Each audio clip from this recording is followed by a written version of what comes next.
Welcome to Growing Up with Andor, a Star Wars story. It is October 11th, 2022, and let's get started.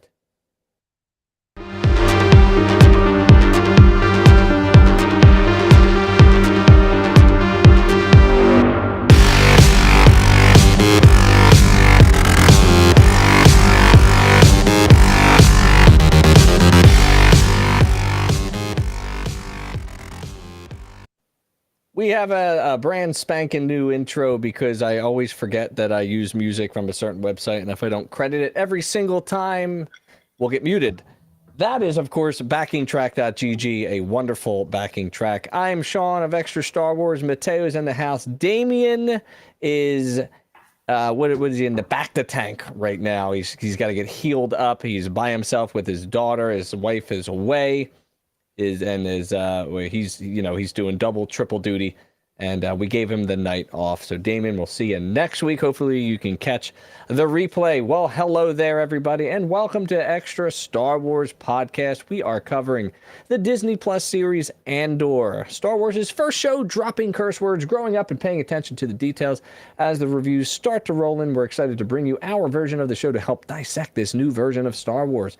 Andor and the Boys starts when the big bell rings. Make sure you follow Extra Star Wars on YouTube and Spotify, and don't forget to check out the Casa at Casa de Dupree over on YouTube. This is how the rebellion begins. Oh man, I tell you, I'm hyped for the show tonight because I actually have content and information and notes, and I feel like I'm part of the conversation versus being pulled away 400 times like I was last week. So thank you for dealing with the hiccups over from last week. So we covered the first, volume of episodes last week, Mike, and it was a hell of an effort. We got through it, but now we're back to our standard one episode per week format. How you feeling about that?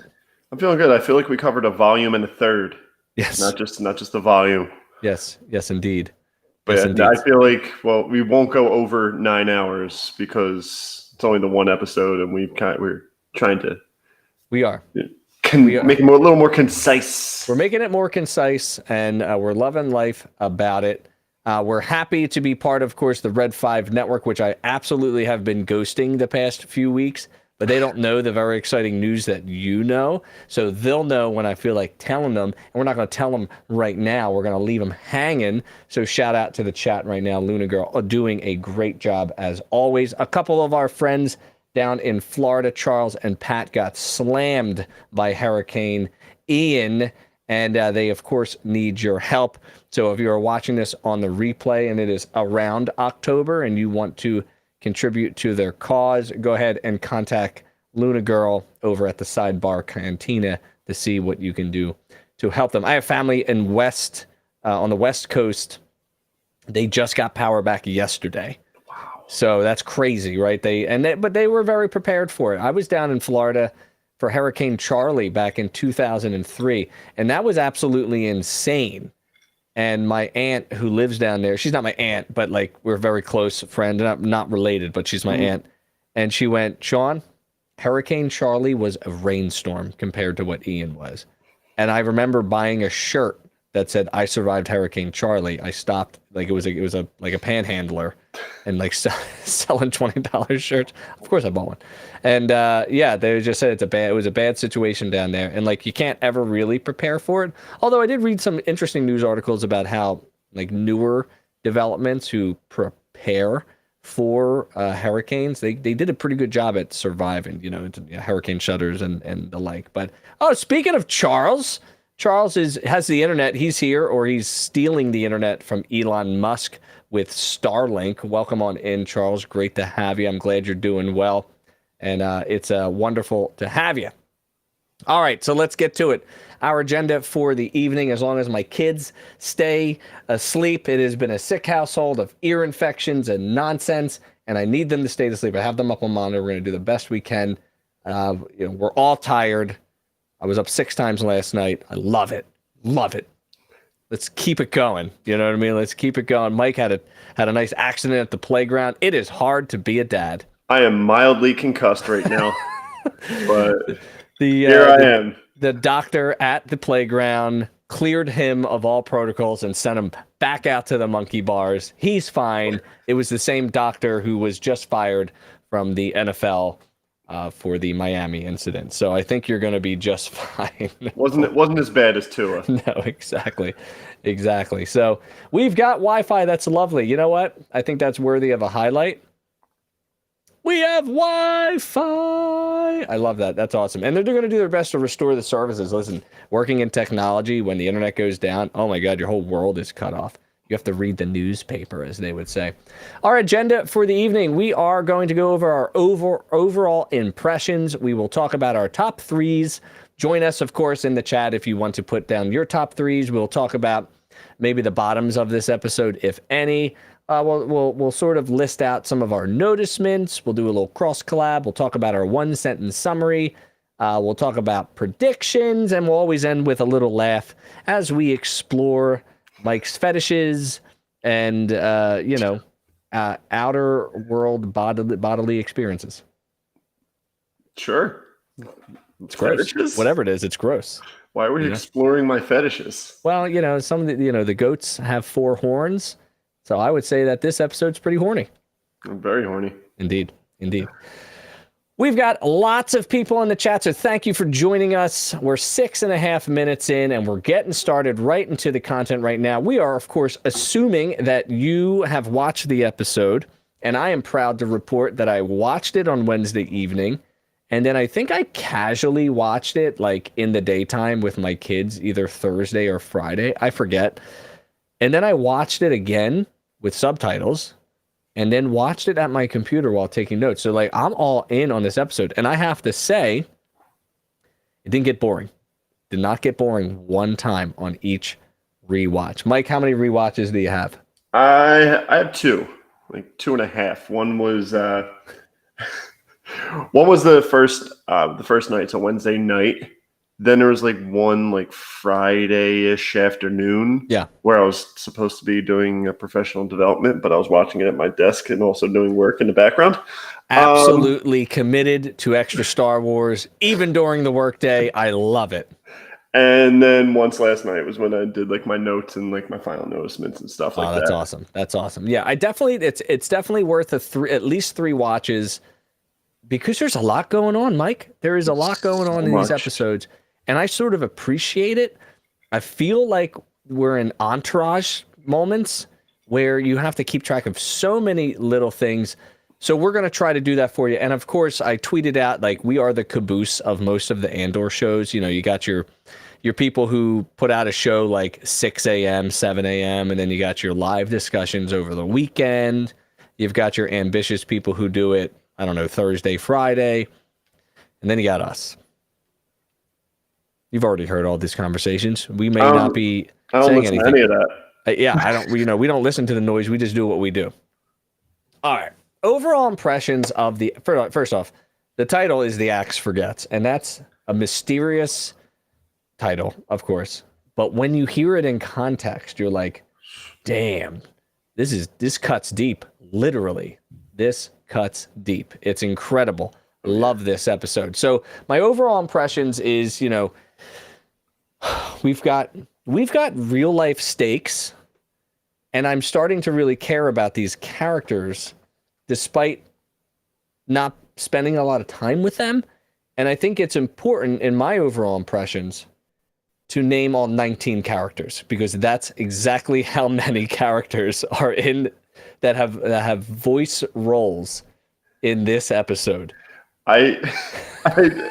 So when I took the notes, I think it was in the recap, I had to write down like all of their names. Yes. Like, because Vel just spouts off every name. It's like Skeen. I love Cameron, that. And by the way, Nemec, Cinta. It's a great part of the recap.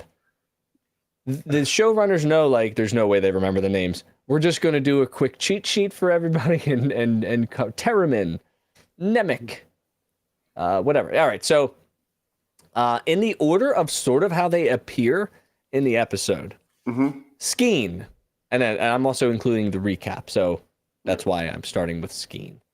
Skeen, Terramin, Nemec, Cinta, Gorn, Vel, Mon Mothma, Perrin, daughter, didn't catch her name, Lita, I believe. Lita. Lita. That does from yes, indeed.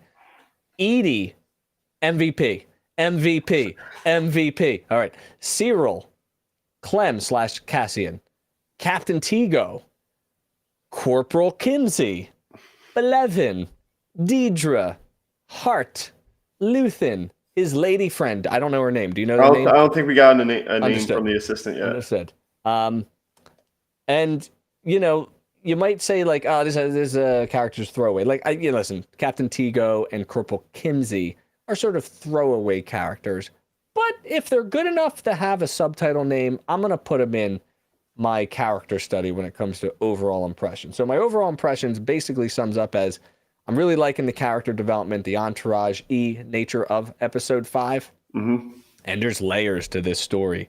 Oh, yeah. And on second, third, fourth watch, they were putting hints in the story for us to pick up on characters, and it makes sense when you sort of start to break them down. And I'm thinking specifically about Lieutenant Gorn's sort of motivations to do what he's about to do.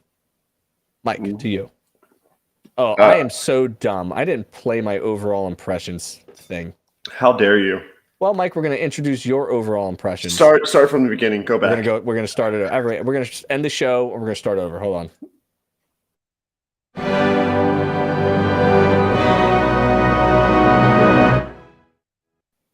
All right, completely overhauled every single graphic, and so mad that I forgot to play this before my overall impression.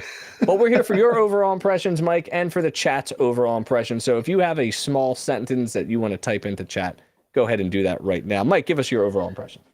With me, I'm starting to sense the pattern of setting up this, introducing the story, okay, setting up the story, okay, and then with predictions, the payoff. Similar to how the first 3 episodes needed to be released that way, because you introduced what Cassian was doing on Ferrix, why he was there. Then you kind of set up everything, and then there was the big payoff of Luthen getting Cass to essentially join him.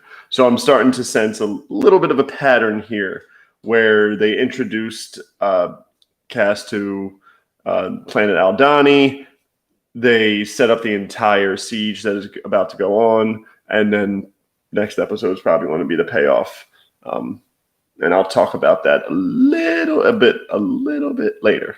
Yeah. So to clarify, you're saying like the first. So if we're separating them in 3s, the first 2 episodes seem to be a ton of setup, taking their time, fleshing out the story, and then that. If we treat the 3rd episode, the 6th episode, the 9th episode, the 12th episode, it's sort of like miniature finales. Yeah,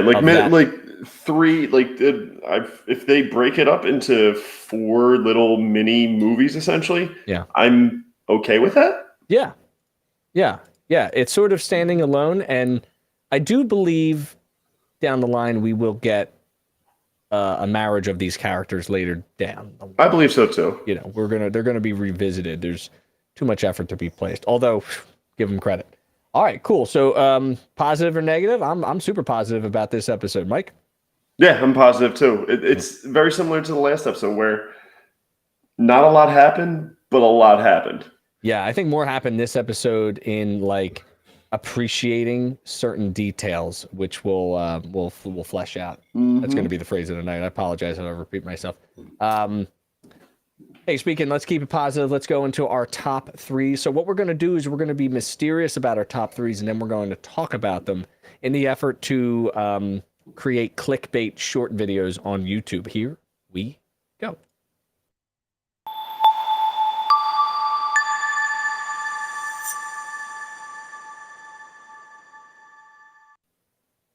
Oh, I let that one breathe a little bit so everybody's all caught up. So, chat, if you have your top 3s, don't forget to put them into the chat box and throw it down. All right, so here are my top 3 moments summarized in simple words, and then we will talk about them in length. So, first off, for me, mothers. That's one of my top 3 is just mothers. My second one is dialogue. and and I'm writing this down because I have a goldfish memory. And my third one is scoffing. Okay, and they all will mean something in just a quick minute. Mike. My first one, tension. Ooh. My second one, flexes. And my third one is homecoming. Oh man. I have no idea what we're talking about. I don't think we're talking about the same things as of right now, which is kind of cool because we're going to be able to banter back and forth. I feel like one is the same. Possibly flexes. Maybe. Well, maybe two are the same. Maybe flexes and scoffing. We don't know. We'll see. All right, we're going to need everybody get their Venn diagrams out. We draw two circles. You put our words in the left and then your words in the right. Okay, let me start off with mothers, okay? Yeah. There are certain instances of mothers getting their way and mothers not getting their way in this episode. And I feel that this is so relatable for me in a lot of ways. Edie is a mom. Mon Mothma apparently is a mom, which is great. I love the way they're I did it again. I love the way they're explaining and extrapolating data about Mon Mothma. Because all we know is she sits around a table and goes, we need to win this battle. That's all we know. There's nothing else to her. It's a very flat character. We're peeling back the cake. We're peeling back the parfait of information of Mon Mothma, and I love it. I kind of love seeing how much she is struggling as a mom. Because on the outside, she's supposed to be a perfect queen of the rebellion, but she has no concept of being a mom. She's just working all the time, and dad's fun dad, so daughter connects with that bag of crap. It's like, it's kind of like you're powering, man. Yeah, a little bit. You know what I mean? Like you got that, like you got to clear it with her first. That was totally me. Like I'm looking at Kate and I'm going, are we really doing this? And we're like making eye contact, and I'm like, yep. Yeah, me and Kate are going to go to the movies. What do you mean you're going to the movies? Yeah, we're going to go see Rogue One. Oh, yeah, that's just the way it is, you know? So, like, I'm just seeing so many cool things with Mon Mothma. Like, no, you're going. Like, I got a Mary Poppins vibe from her. Like, oh, no, you are going. Yeah. And she's like, no, I'm not. This is just for show. Like, she's like a teenager, 14, 15 years old. She totally gets the politics of it all. And she's like, no, we're not doing that. And I don't know. That's every single time I watch that part of the episode, it like screamed at me. I'm like, I got to talk about this because Mon Mothma has like negative sides. Obviously, you know, her marriage is not great. I don't know where Perrin comes from. Like, where does he hail from? What world does he come from? How did they meet? Why are they still together? They must have had similarities at some point to make it happen. I don't, you know, it's not like it's Game of Thrones where you marry for political gain. I don't know who this guy is. I know he's got a great wardrobe. He just, you know, he's just a trophy husband, apparently. Yeah, he totally, absolutely. What is he's a trophy husband. I mean, I can't knock him for it. Yeah. Yeah, no. He's doing his thing. He's a scumbag, but like, he's playing his game. Yeah, he's playing his game. I do like how he gets trolled at the end a little bit. Like, you didn't tell me about what you were up to. And then she was like, that's embarrassing for you. Yeah. And then he's like, well, what is it about? And she goes, you wouldn't like it. It's charitable. And yeah. it was like a double zinger. And then when he like asked to go to the expressway, I was like, what is he doing? I don't understand. Like, or is that just like a Coruscant-y like nod to Coruscant? Like, oh, we're just going to take I love how he does not know. Didn't want to take the back driver's name at all, despite being told like 4 times. And I'm like, okay, am I Perrin? Because sometimes I don't remember things. Like, I don't know. So really relatable with Mon Mothma. But let's talk about Edie just for a second. Okay, so I don't want to bring like culture into this, but she is giving me big time Italian/Jewish mom vibes. Oh, like I said the same thing. Like you wouldn't believe, like the guilt trip and they calling in a family favor, and you were never really good enough anyway. And why didn't you invite me? Oh, you know, an open invitation is just basically telling me I'm not allowed to come. It's cracking me up. Edie is every South Philly Italian prince's mom. Like, I'm gonna guilt you. I'm gonna put you down at every step of the way, and then I'm gonna say I told you so, and look what I've done for you. Yes. When I get you a job with Uncle Harlow. She's busting his. First off, Cyril, I think last week I wanted to say this and I forgot. Isn't he just main character from nerd show Bazinga? Sheldon? Yes, isn't he just like a tough looking Sheldon? No, he with the comb over. He reminds me of the nerdy dude from Silicon Valley. I forget his name. If you ever watch Silicon Valley. Yes, I do watch Silicon Valley. I will have to go down to the Big Bang Theory. Thank you. Yeah, no, he's just like, he's so proper. You know what I mean? He's like the perfect cop because the shows are really about believing in the cause. Mm-hmm. He super duper believed in what he was doing, and he's so mad. He's so mad that he has to go home. He's so mad that Andor had to introduce space cereal.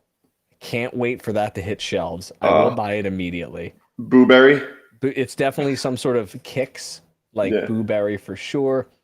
But then she roasts him, kills him, and then offers him this entire tray of desserts.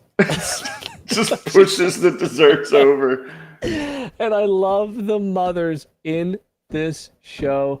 That is one of my top 3 moments of this show. Mike, let's go over what you mean by tension. So I want to go to a different one since you said mothers. I went home. So we were connecting it too. I went Homecoming. All right, fire away. So it was originally what I wrote down was sad Cyril.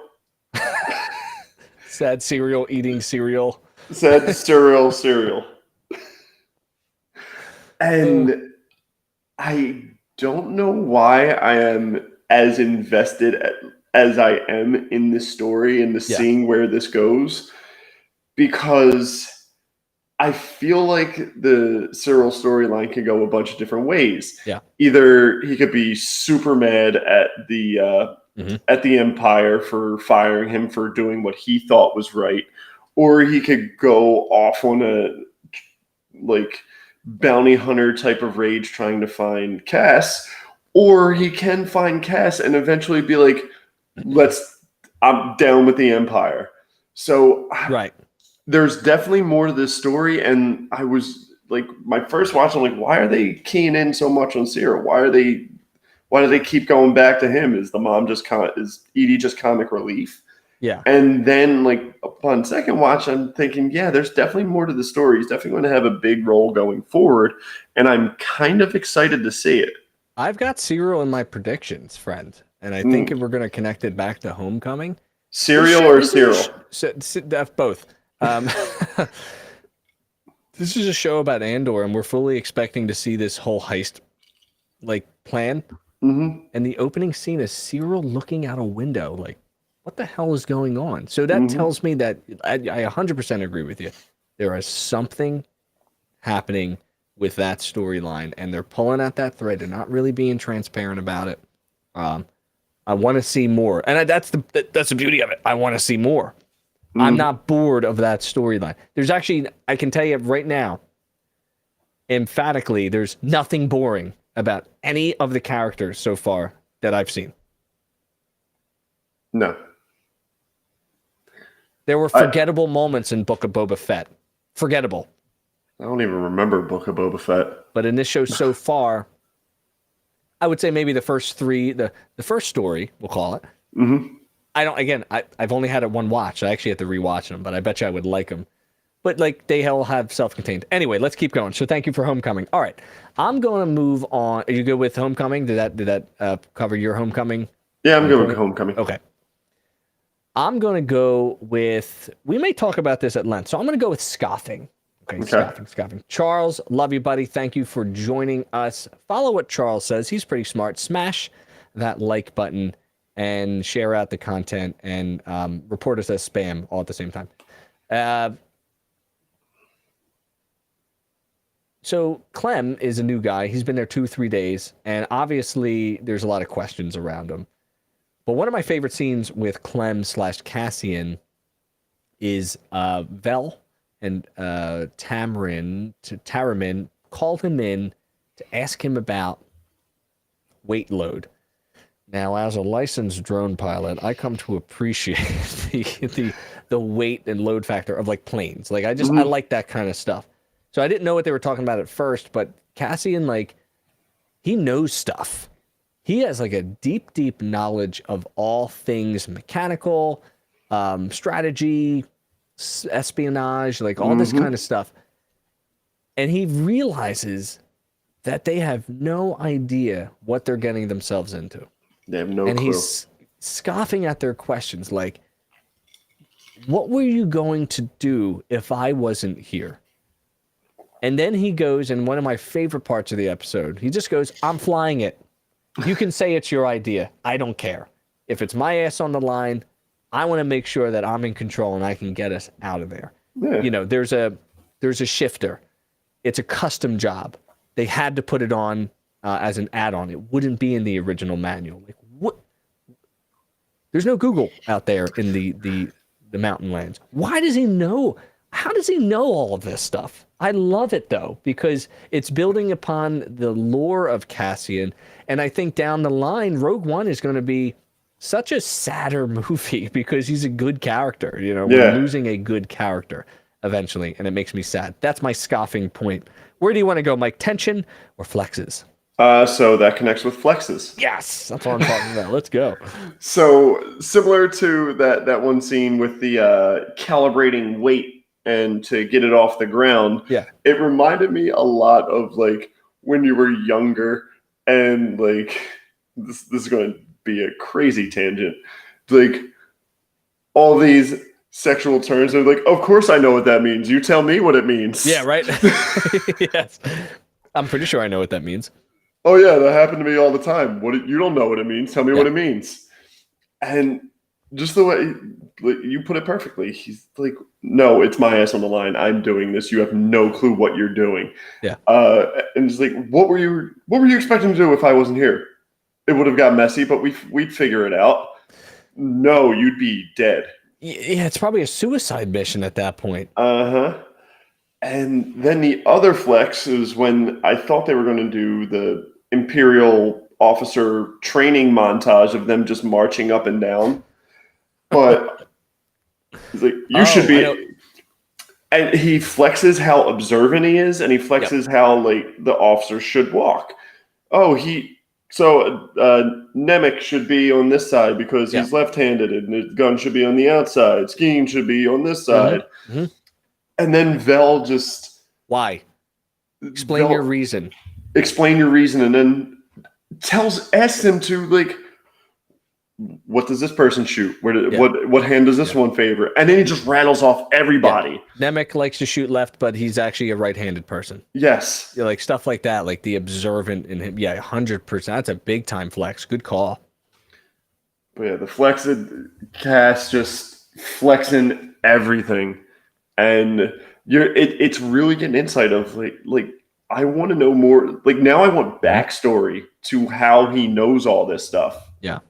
Like, for sure. I want Andor previous seasons to go backwards, not forward. Like, I want, if they do season 2, 3, whatever, I want it to go before. Yeah, that's interesting. Yeah, it's definitely, I want him, I guess I want to see him trained under Marva. That's really what it comes. I don't really care for where they were on Kareen or whatever it's called. But anyways. Canary. Good stuff. All right, final one, dialogue. Is probably going to roll right into tension.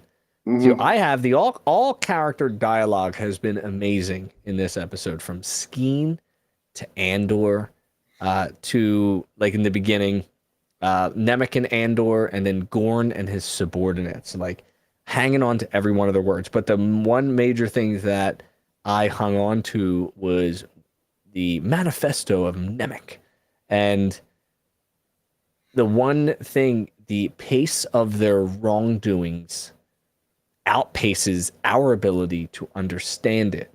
So if they keep doing bad things, it's going to feel normal. Yeah. More or less, because we're not going to have a concept of what was before. And that's kind of a wacky,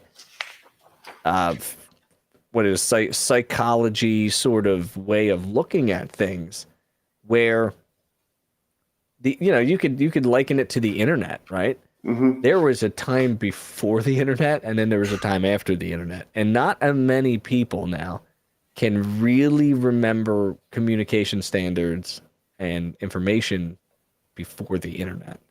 Yeah. It's amazing what we can do with the internet.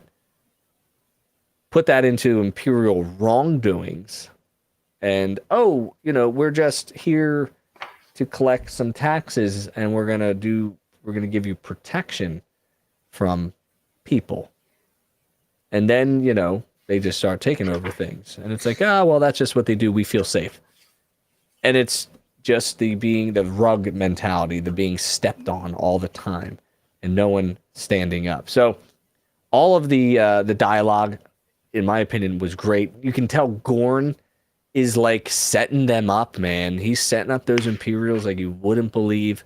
Yeah. By just like leaving these little seeds, like, you need to clean this up. I'm pissed off at the world. You got to get that painted. There's people coming here. Oh, you want to see that meteor shot? Not happening. No, not happening. Yeah. And then like he's convinced by the, Kinsey to let them do what they need to do for morale. Mm-hmm. And he's making it feel like it was their idea all along. Yeah. To try to get a minimum amount of people on the base as possible. Just everything about it. So good. So good with the dialogue. Tension to you, Mike. So I just want to add the dialogue. Like, there have been a couple of really good lines dropped in this episode. Yeah. Even the axe the tree forgets, but the axe forgets, but the tree remembers. Now it's our time to do the chopping. Oh, like everything. So my friend Sam from We Podcast and We Know Things says that the character that plays Skeen is in the show The Bear. So I hear good things about The Bear. I haven't. Would I watch it? I would. I've heard good things too. You'll have to catch us on the WeWe show down the line after we get through some Andor. We will, in between, we'll probably do WeWe stuff in between Star Wars stuff to keep the conversation going. So stay tuned for all things WeWe down the line. So he's all in on that character already. So I always love when they bring in other characters to a show that you're familiar with from like, another whatever. And that was cool for him. And I'm like, well, I already like him and I haven't even seen The Bear. So that's kind of cool. So yeah, definitely some good stuff going on line wise. All right. So Luna Girl, look at this. Yeah, weird stuff. Yeah, you catch the replay on the first episode. You'll see what we're talking about. We'll get you there. We'll get you all caught up. All right, Mike, tension. My number one was the tension and the Skeen and the Cassian dynamic. Ooh. Just the back and forth between them the entire episode. Where it starts where Cass wakes up, he's looking for his stuff. Scheme's like, it's all there, don't worry. And that's when they have the whole the act forgets conversation. He shows it, you know what this tattoo means, you know what this tattoo means. Yep. And just the distrust between both of them throughout the entire episode. Yeah. Leading up to the knife to the throat, cutting the Kyber crystal off. Why does he have a $30,000 gem? Blah, blah, blah. Yeah. Why would he bring a treasure to a that's robbery? The word I was looking for. Why would he bring a treasure to a robbery? And I'm like, it's a good question. Yeah. And he even says it like, I've run out of questions. Mm-hmm. He's not giving me anything. I need to know who I'm dealing with before we get into this. And then Cass just says, I was paid to be here. Doesn't give away anything except I was paid to be here. The whole conversation about like, are you afraid? It's like, and then Cass says, what's the line? Yeah, I'm afraid, but there's a difference between being afraid and losing your nerve. Correct. Great line. Great line. There's a difference between being afraid and losing your nerve, and I'm gonna be fine. Mm-hmm. Will you? Yes. You don't have to worry about me. He said that several times throughout the first off. So mad at Terraman, Cassian. So mad every time he touched him. Yeah. Don't touch me. Like, I feel that. Mm-hmm. You know what I mean? Like, you don't just tell me what to do and I'll do it. I don't need to be physically moved. In my jump to noticements, I literally wrote, tension is unbelievable this episode. Yeah. I wrote that down. It's wild. Like, the past 2 episodes, there have been no, like, action that you would think is in a Star Wars series or a Star Wars movie. But it's just been so tense and suspenseful without any action. Common Star Wars, the normal Star Wars movie does not have enough time to create this tension. Mm-hmm. I mean, think of episode 3. You're thrown right into a battle. You don't know how it started. You're just like, all right, here we go. You know, we got to fill in all those gaps. Yeah. And do what we got to do. All right. And then ending with the mutual respect between Scheme and Cassian, where he tells him the story about how his farm was the brother's farm. The brother's farm was destroyed and how it drove his brother to kill himself, essentially. Wild. Yeah. What? And one of my favorite lines. Did I write it down? I know I wrote it down. I can probably recite it. He basically says, I always hated the Empire. I don't know how I feel now. Mm-hmm. I'm not sure what to call how I feel now. And I'm like, you kind of do, you do that and you're like, yeah, it's bad.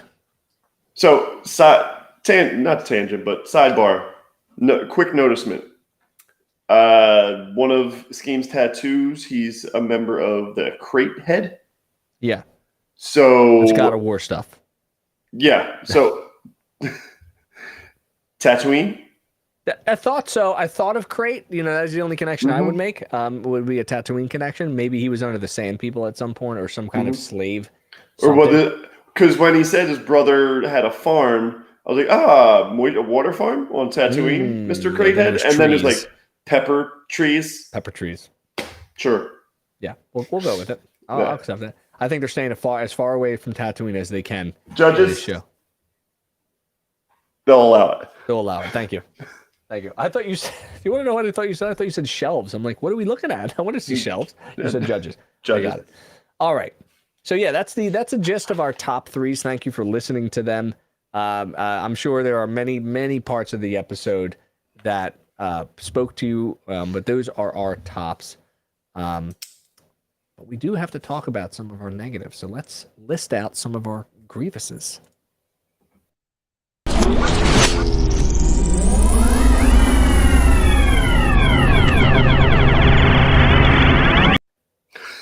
Thank you. Was that good, right? Did you enjoy that about the bad words. We're all about clickbait information here. I gotta say, it's been 5 episodes now, and I really gave it a chance. I think the title screen is boring. I thought we were doing the one-word thing. Title screen. All right. I only have one thing that I don't like. All right. And you're absolutely right. But I unfortunately, I don't have any more to talk about because I really like this episode. I have no negatives about this episode. So I will talk about the title screen. I don't think the title screen is boring. I think how they're using it is boring. I like cold opens. Yeah. I'm a fan. Obi-Wan's was boring too. Terrible. But I like, you know, all of a sudden, like, you get sucked into the action and there's just like a good break. And it helps you catch your breath. It can be the same title screen. I don't care. I just think the way they're using it is boring. That's what made Mando great. Yes. Because it would be the nice little cold open and it goes, ba-dum, and it would Mandalorian chapter, whatever. Yes, correct. Anyways, you can get right into your bottoms because that's my only one. Like, I don't really have many negatives to this episode. It was outstanding. I wouldn't even say that they're like bottom, but like this was me struggling to find things wrong with it. I love it. I have I'll give you my 3 words first. Go ahead. I'm ready. Worry. Ooh. Crowded. Okay. And lacking. Let's go with crowded because I think that's going to connect back to my overall impressions breakdown of the character study. Okay. Yes, I enjoy all of the characters. I like all of them. I love their stories. I am invested in all their stories. But like I said, I think it's getting a little too crowded for a 45-minute show. And even if we're going back to Ferrex and then Bix is coming back and Marva's coming back, that's a lot of characters. Like right now we have the Aldani Rebels. So we have Scheme, Nemec, Tamarin, Terramin, Vel, Gorn, Cinta. Then you have Luthen and his assistant. Yeah. You have Mon and Perrin and the daughter now. You have all that Coruscant stuff. You have the Cyril story going on. And then you have, that we haven't even touched on, everything going on with the ISB right now with Vedra and Blevin. We haven't touched a damn thing about it. We're going to get into noticeableness for sure. Yeah. With Vedra and Blevin, and they spent probably 3 seconds on Ferrex this episode of Blevin just be like, hey, you want this as your headquarters? Cool. Yeah. Back to Coruscant. Yeah. Can you make me prefect? Yeah. So this is more of a worry. Like, this is kind of a worry too, that it's just getting too crowded. Yeah. And they're going to trying to tie up too many loose ends. Kind of a thing? I think we'll be able to resolve your worry in the prediction section of this episode. For sure. But I would agree with you. And it's actually always one of my complaints about introducing new stories and new character is the ability to remember them as memorable characters. Pop quiz. Can you tell me the girl in Book of Boba Fett? Which one? Mod Squad. Oh, no. Exactly. You passed the test. Because she's not rememberable. But in this story, I feel like I'm catching more feeling from every character, and it's making me want to remember their names. So kudos to the story writers and the tension bringers of making that happen. All right. What about your other worry?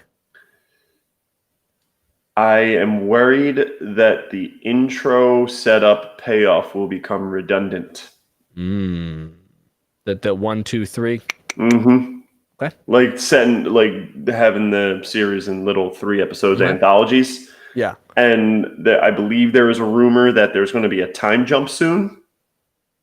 I would say yes, because from what I'm understanding is that season 2 is taking place in year 5, leading up to the events of Rogue One, and then you have 1, 2, 3. This is 5 years before that, right? Right. So 1, 2, 3, 4, 5, 6 is 1, maybe.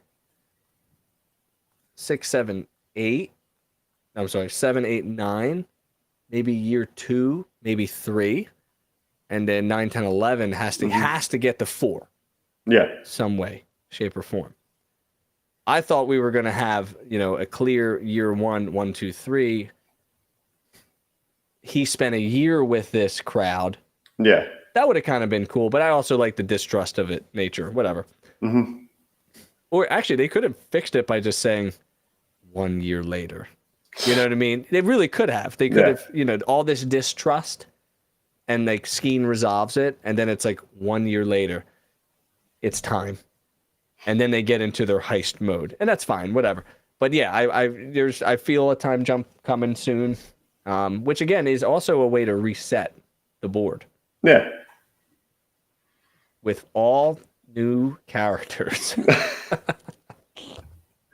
I agree. That is a worry for sure.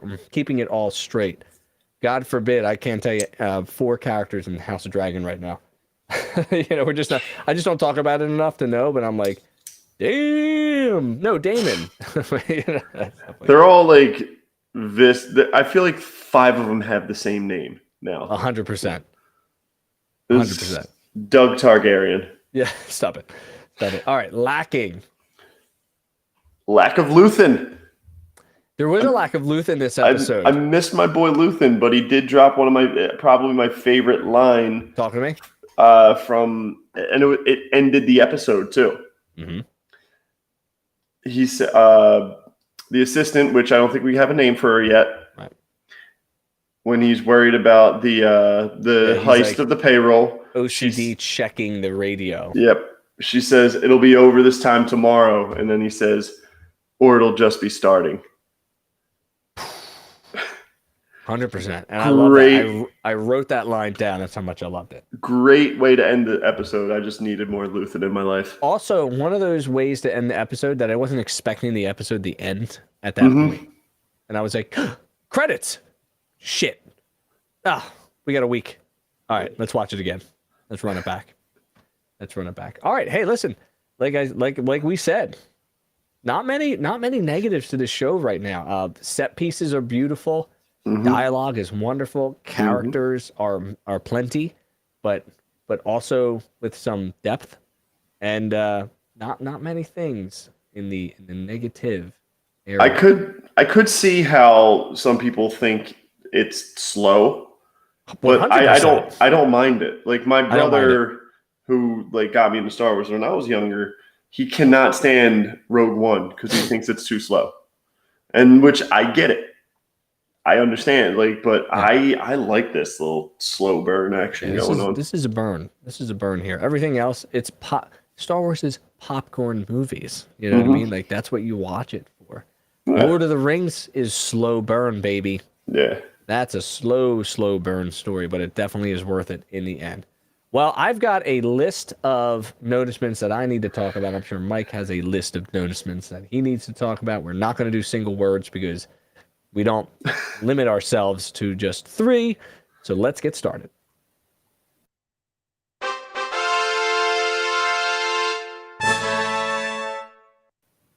I kept with the horns, but I also removed the horns.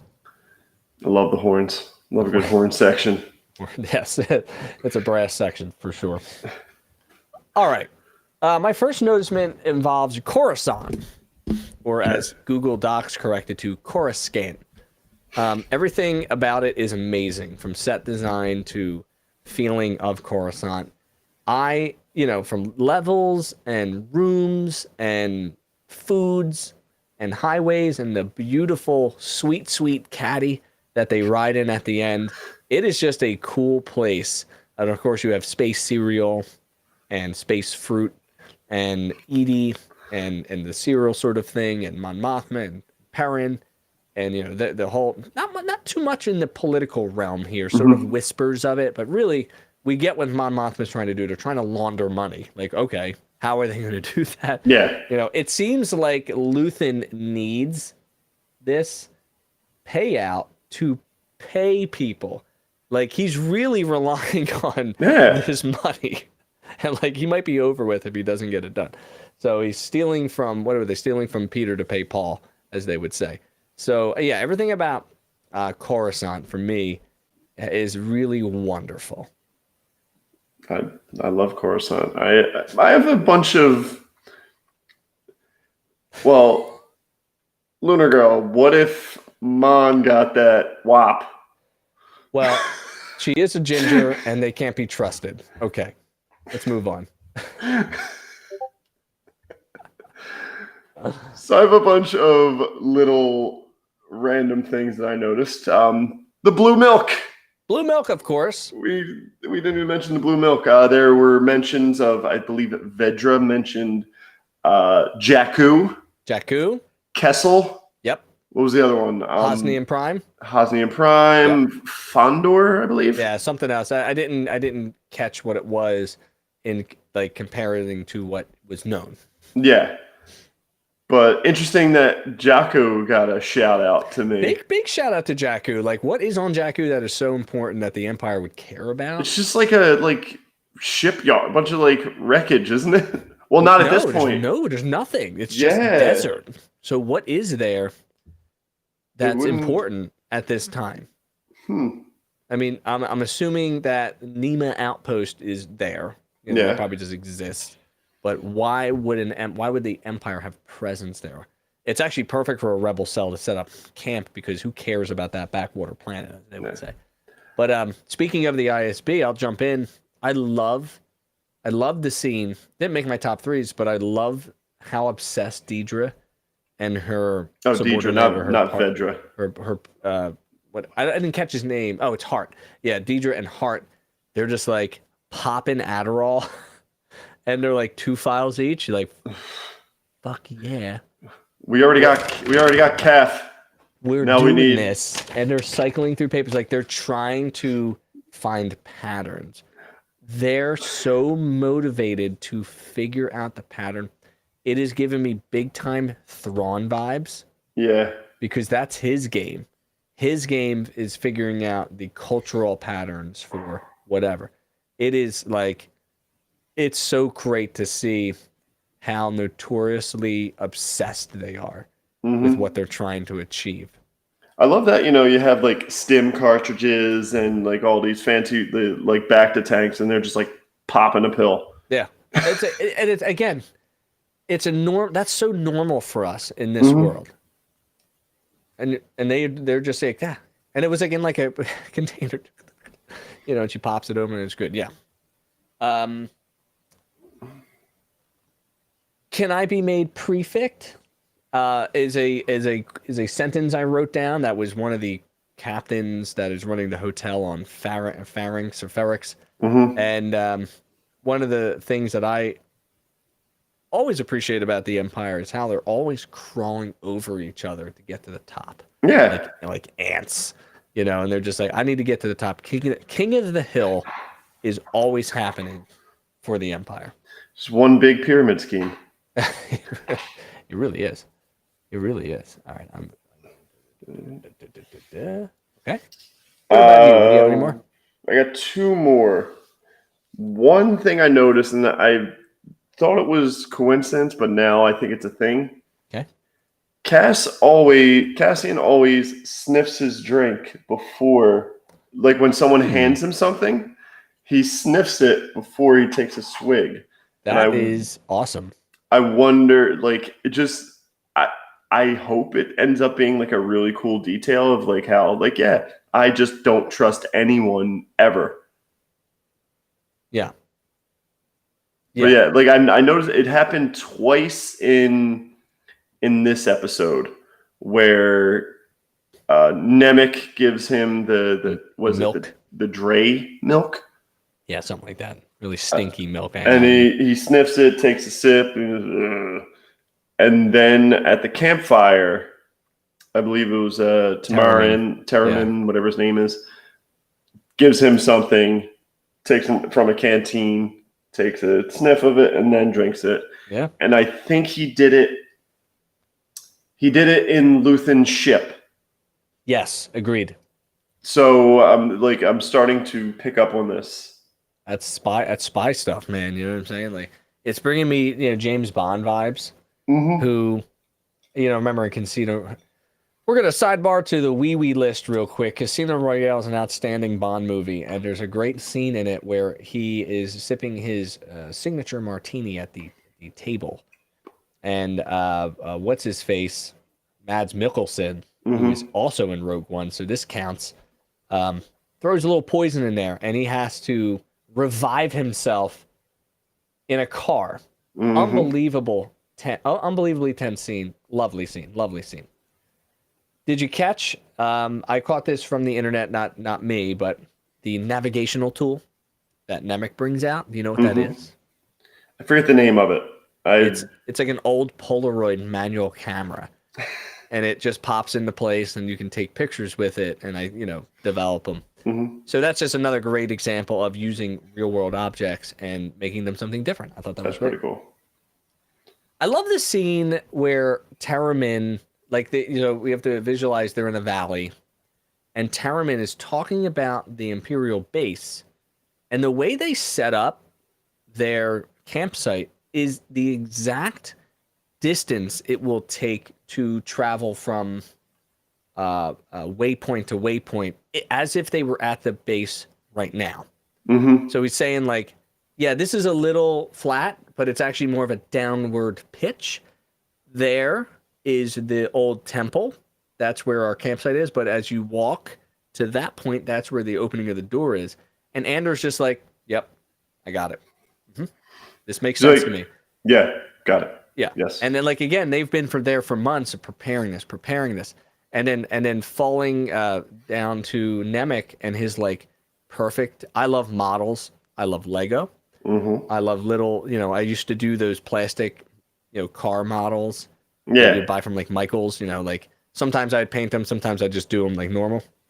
And when I see a really elaborate model, like at Disney World, where it's like, this is what Epcot was going to be. And it's like, to scale. And so it's really cool. And they're like that scene where they're burning it, like that was their life for a while. And then just to connect it to their little journey, and Cassian's like, holy shit, it looks exactly the same. You did a really good job. And he's like, yeah, I mean, we've been traveling up here for months. Of course it does. I've been hiding out here for years. Yeah, it literally has to. So yeah, I love that. I love that about it. The music, of course, really awesome. Always great. Really awesome. And then I have 3 more. Do you have any more? I have one more, and Fire it's away. a random little one that I caught, and I was like, is it that? In the Antiquities back room with Luthen. Do you know what I'm going to say? Yeah. I feel like I am. Indiana Jones connection? No, but now I'm excited. In the top right corner, it looks like the Sankari stones from Temple of Doom. Damn. I wouldn't. You're a bigger Indiana Jones fan than I am, so I don't even know what they look like. So they're literally like little like potatoes with like lines in them. Okay. And it looks exactly. Yep, the Sankara stone. Shankara. Yes, Sankara stones. Nerd. Yeah. I said Sankara. Yeah, the Shankara. It works. Yeah, Kalima. Like rip your heart out stuff. From Temple of Doom. Yes, Temple of Doom. Very good. Very good. Hey, that's a good noticeement. So I'll jump into. I think they're too big, but if you're in the top right hand corner, I'm like toward the middle.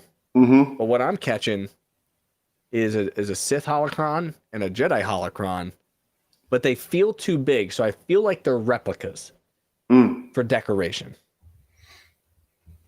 So and it's probably really just a promo for Galaxy's Edge, because that's literally the thing that I saw in the store. They just took it from Galaxy Edge.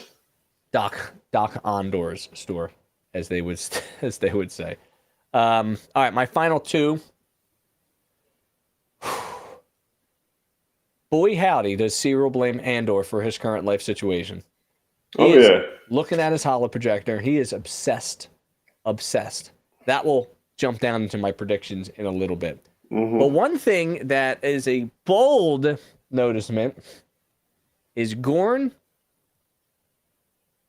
is like, why isn't the gantry painted? And they're like, we told them about this. Like, it's like the perfect employee. It's the perfect employee excuse. Like, oh, I did talk to them about it. I didn't want to do it, of course, but I did talk to them. I talked to the boys about that. And he's like, it should have been done. And with an engineer coming to visit, it's even more it's even more stressful for that not to be in perfect condition. Then we sort of fast forward to the scene where he cuts the sky kyber, and Nemec's like, there's a ship in the valley. We're okay. It's going toward the garrison. Is that Orson Krennic's ship? Because he's an engineer. The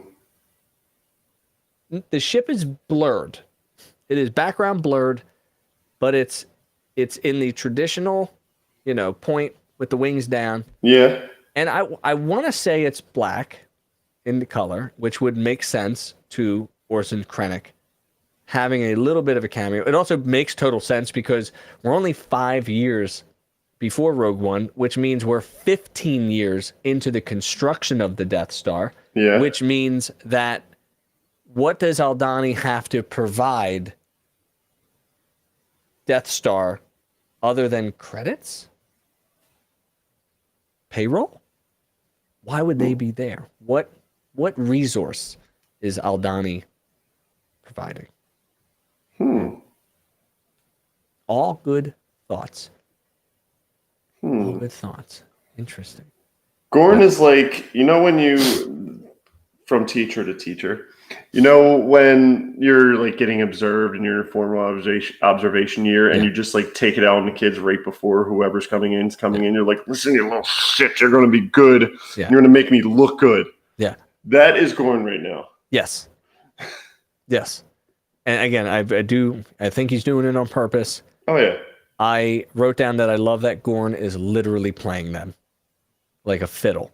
Mm-hmm. But it only works because he's been putting on this act for so long. Even so long as not Clovis, that's the driver. Kimsey saying, can you imagine what the smell would be like if there were thousands of them? And he goes, yes, I can. Because his girlfriend was probably murdered. Yep. You know what I mean? So that's a big part. That's a big secret part of Gorn that on second and third watch, I was like, oh, yeah, makes sense. All right. We're coming to the end of our show, so we're going to do our 1-sentence summary. We got 3 segments left. Let's do it.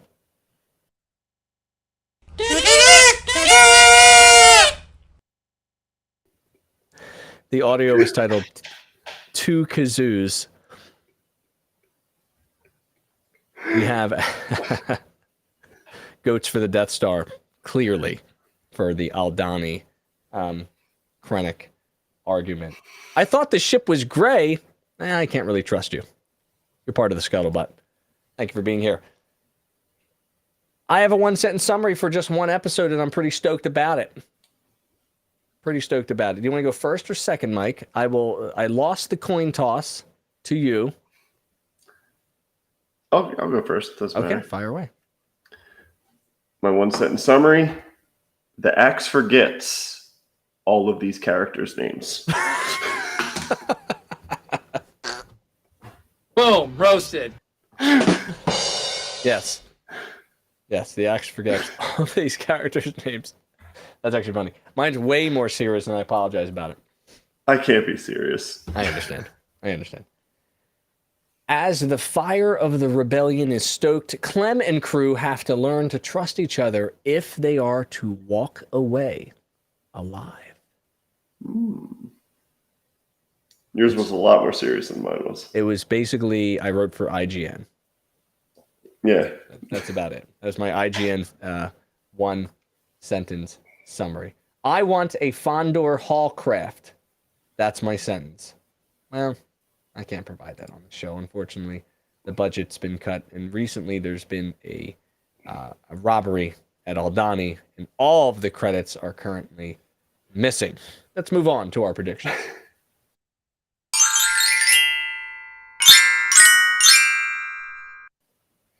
That's creepy. Yes.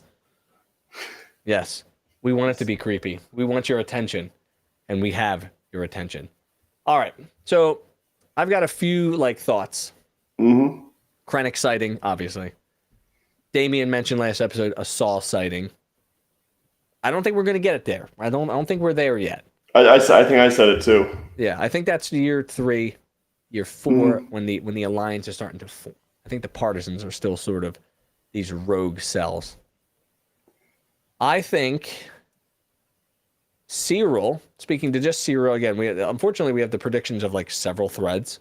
Yeah. Cyril is going to either A, join the Empire,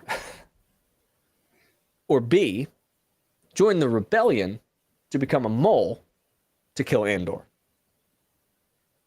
And I think his path is unclear at this time of what he wants to do, because I do believe this was sort of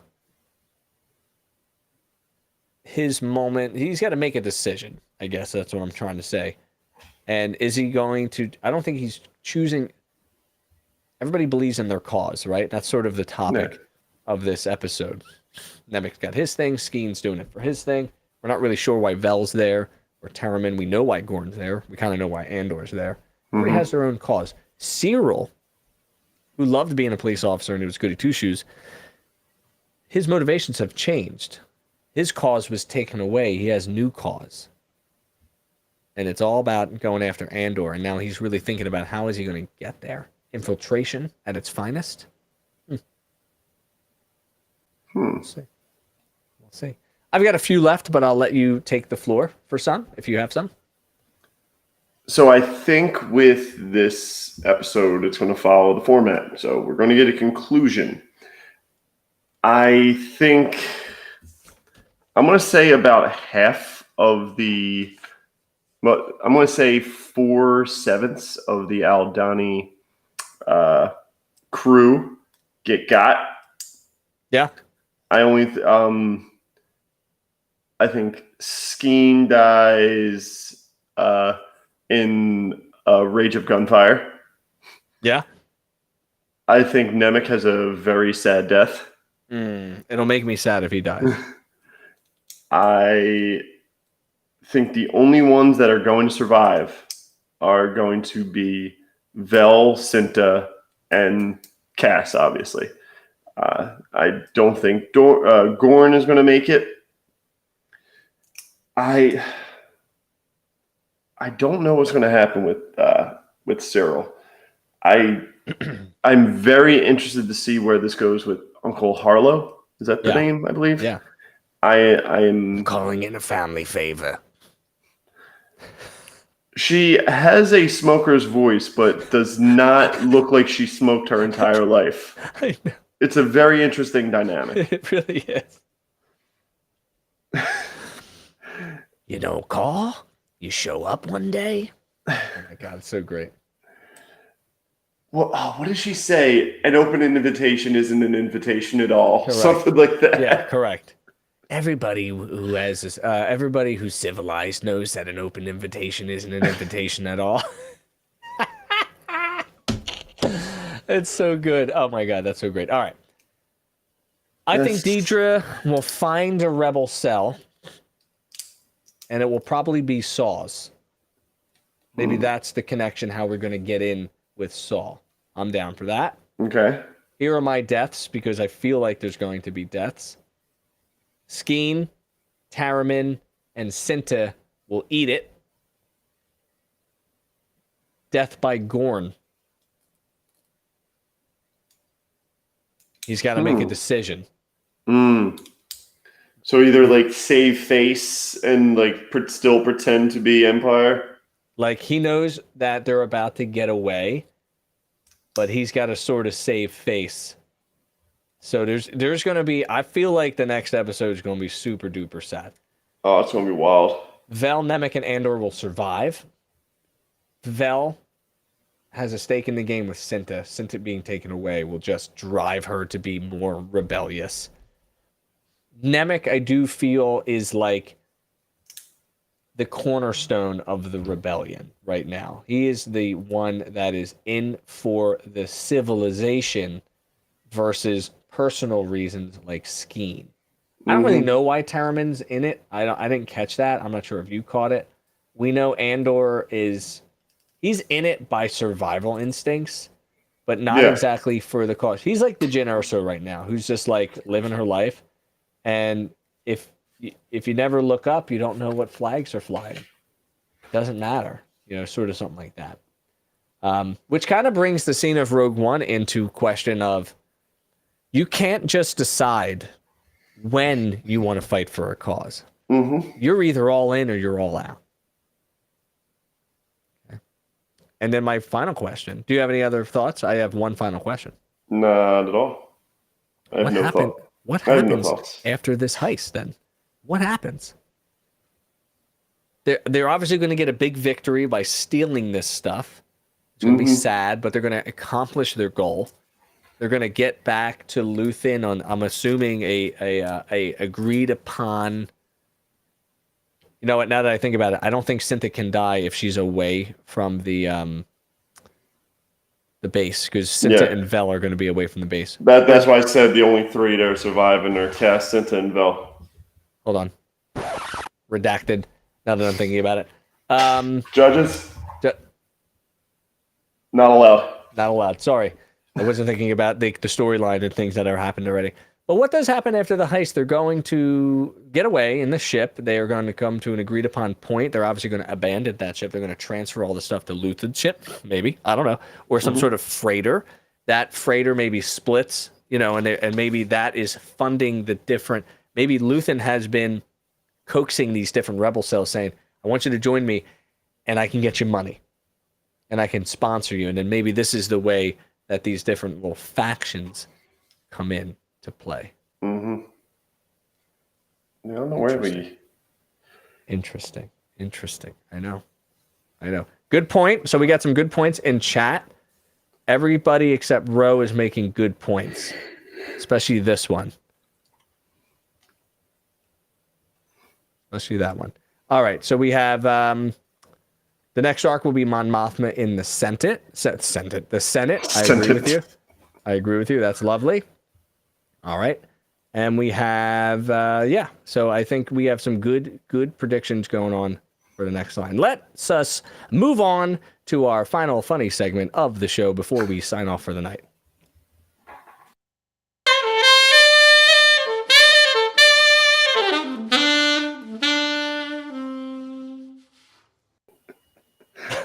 That is some sexy music there. So saxophone sexy, you wouldn't even believe it. So amazing. So amazeballs. All right, Mike, let's finish us off, please. This week, you can catch me on my OnlyFans, Cassian Backdoor.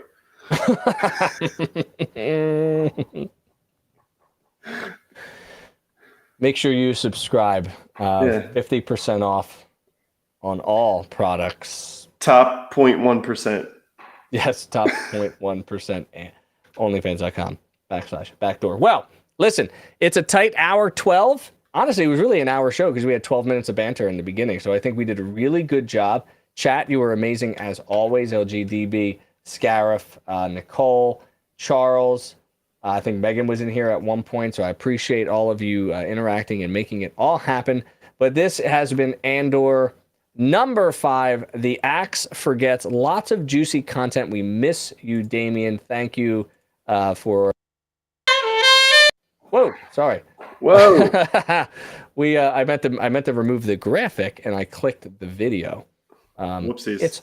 It's hard to be multitasking, but we have Andor, a show you can trust, of course, and you can always trust Extra Star Wars to give you the as truthful as possible chats, and also the most ridiculous of one. So thank you so much, everybody, for joining us. We'll leave you until next week. We appreciate all of the support.